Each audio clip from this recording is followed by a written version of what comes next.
Bientôt, le projet de l'agropole de l'Est sera lancé à Bondoukou. Et pour s'enquérir de l'état des lieux du site qui va abriter les bureaux de ce projet, le ministre d'État, ministre de l'Agriculture et du Développement rural, s'est rendu dans les locaux de l'ex-bureau de la CIDT pour se faire une idée précise des travaux à réaliser. Nous sommes venus sur le site même qui va abriter l'agropole Est d'un montant total de 164 milliards mis à la disposition de nos parents qui pour faire de l'agro-industrie, qui pour faire des productions dans tous les secteurs d'activité. Dans son souci d'assurer l'autosuffisance alimentaire en Côte d'Ivoire et permettre également au pays d'être le grenier de l'Afrique, le gouvernement ivoirien a décidé de créer 9 agropoles dans les différentes régions du pays.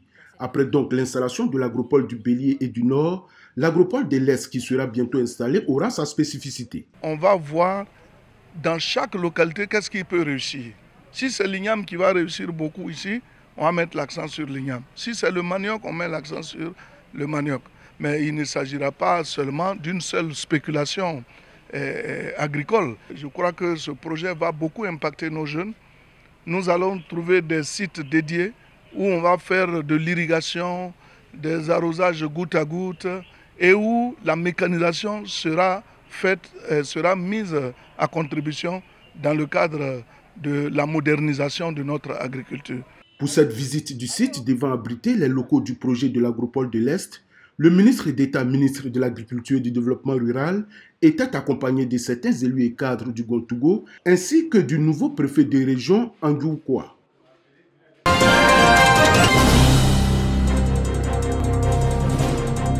Onze mois avant le début de la Coupe d'Afrique des Nations en Côte d'Ivoire, les choses avancent bien, selon le secrétaire général de la CAF, Véron Mosengo Omba.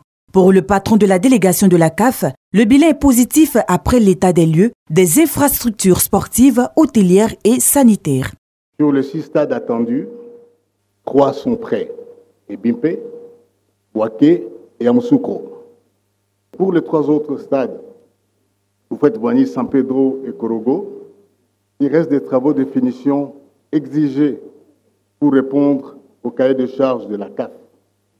Ils prendront du temps, certes, mais nous sommes convaincus qu'à la fin juin 2023, donc cette année, ces 3 stades pourront être homologués par nos services pour être utilisés pour des matchs CAF ou FIFA.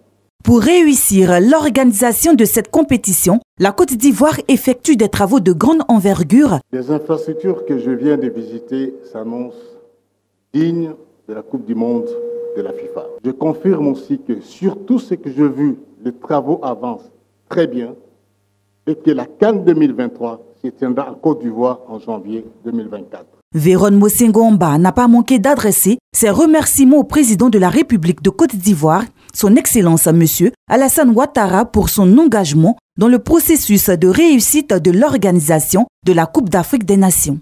La Côte d'Ivoire, à travers le COCAN dirigé par Albert François Amicha, entend offrir à la Côte d'Ivoire en particulier et à l'Afrique en général la meilleure CAN de l'histoire de la compétition.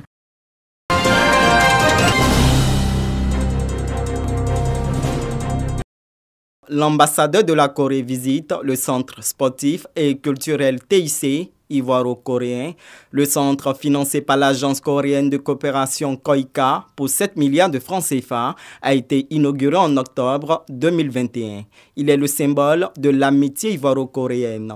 Le nouvel ambassadeur s'imprègne des acquis. Lors de différentes audiences que j'ai eues avec les autorités ivoiriennes, elles ont dit que ce centre est un grand symbole de la coopération, de la relation de coopération et d'amitié entre nos deux pays. Et moi, je suis d'accord avec eux.